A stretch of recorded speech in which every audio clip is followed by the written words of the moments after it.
peace to the gods and the earths. Today, we're diving into one of the most profound lessons in our supreme mathematics. Why did we run Yacub and his maid devil from the root of civilization, over the hot desert, into the caves of West Asia, what they now call Europe? This isn't just a story about history. It is a story about power, truth, and the eternal struggle between righteousness and devilishment.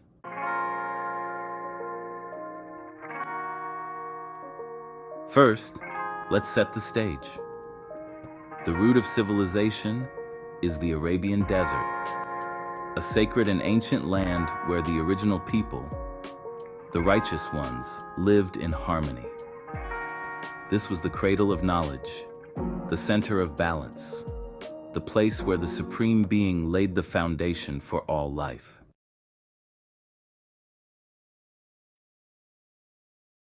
But Yacub, an original man, and the so-called father of the devil, disrupted that harmony. Yacub was a scientist, a brilliant mind, but he used his knowledge for devilishment. He taught his creation, the devils, how to spread lies, cause division, and bring chaos among the righteous. They accused the righteous of things they didn't do, creating confusion and animosity. The result? Brother turned against brother. And what was once a harmonious society began to crumble under the weight of deception.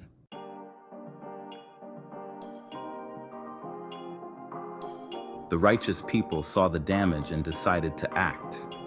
They couldn't allow Yacub and his devils to continue their devilishment in the root of civilization. So, they drove them out. They took from them everything except their language and made them walk every step of the 2,200 miles across the hot desert into the caves of West Asia, what we now call Europe. Why? Because they had to be separated from the righteous to preserve the balance and integrity of the original people.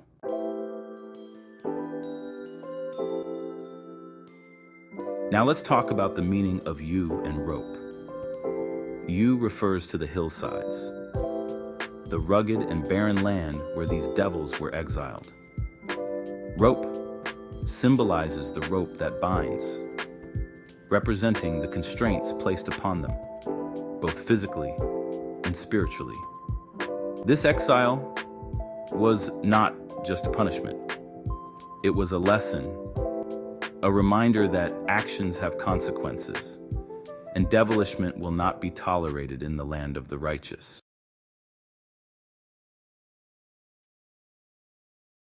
So, what kind of life did they live in those caves? They went savage. Cut off from civilization and guidance, they reverted to a primitive existence, living like beasts.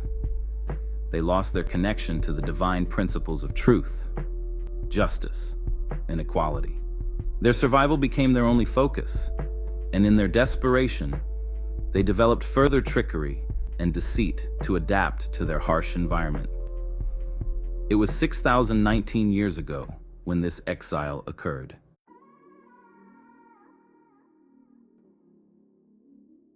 For 2,000 of those years, they lived in savagery until a man named Musa came to teach them.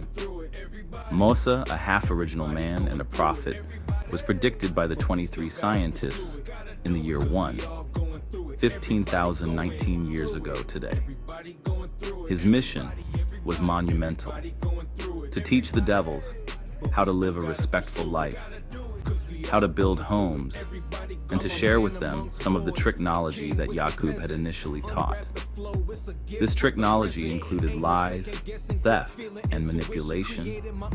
But Musa's goal was to transform their destructive tendencies into a semblance of order. Musa's teachings weren't about righteousness, they were about survival. He didn't come to elevate the devils to the level of the righteous. He came to make them functional. He taught them how to organize themselves, how to interact without constant chaos, and how to live in a way that wouldn't destroy themselves completely. But even in this, the seeds of Yacub's technology remain. The devils continue to lie, to steal, and to manipulate, but now with a greater understanding of how to do so on a larger scale.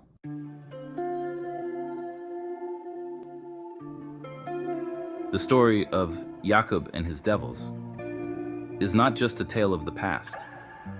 It is a reflection of the systems we see today. The same technology Yacub taught and Masa refined can be seen in the oppression, exploitation, and manipulation of Black people, African Americans, right here and now. It's in the systems that divide us, the narratives that pit us against one another, and the structures that seek to strip us of our divine identity as the original people.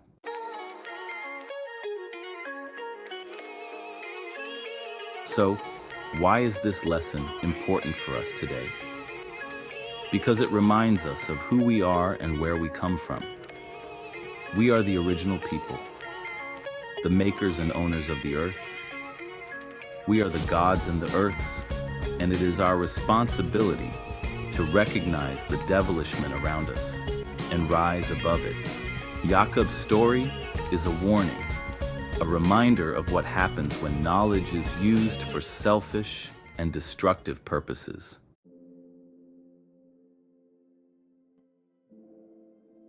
But it's also a call to action, a challenge to use our wisdom for righteousness, to uplift our communities, and to build a reality based on truth, justice, and equality. As we reflect on this history, let us remember that the power of knowledge is in how we use it. Yacub used his knowledge to create division, while the righteous use theirs to protect and preserve the balance. Today, we must use our knowledge to reclaim our identity, to educate ourselves and others, and to dismantle the systems of devilishment that continue to oppress us.